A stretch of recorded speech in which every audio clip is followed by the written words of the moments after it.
In the early hours of Thursday morning, the Israel Defense Forces facilitated a humanitarian operation to help bring aid to civilians in northern Gaza.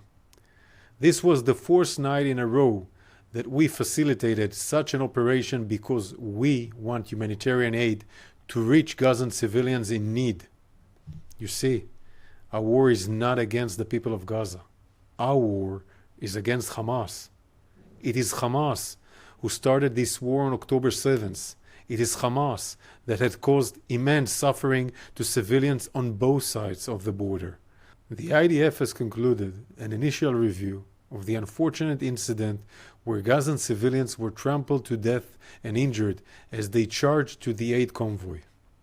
Our initial review has confirmed that no strike was carried out by the IDF towards the aid convoy.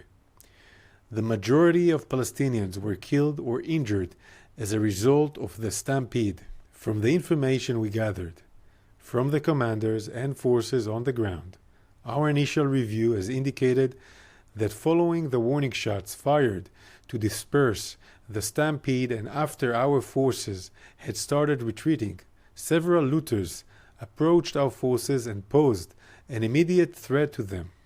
According to the initial review, the soldiers responded towards several individuals. As a professional military committed to international law, we are committed to examining our operations thoroughly.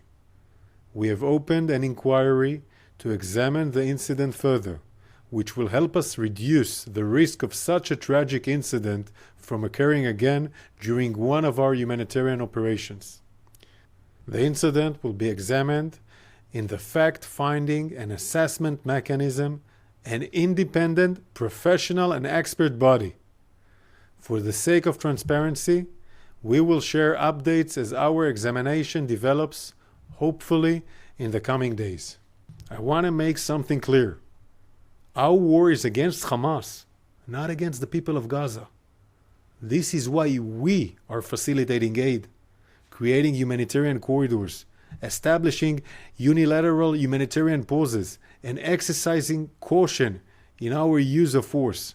Israel and the international community are working together to enable the entry and distribution of humanitarian aid to the residents of Gaza.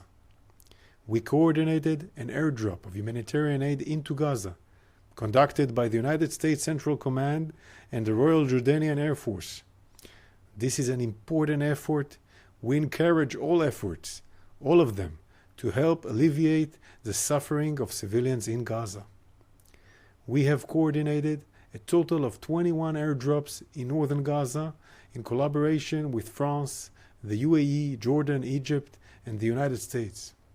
We will continue expanding our humanitarian efforts to the civilians' population in Gaza while we fulfill our goals of freeing our hostages from Hamas and freeing Gaza from Hamas.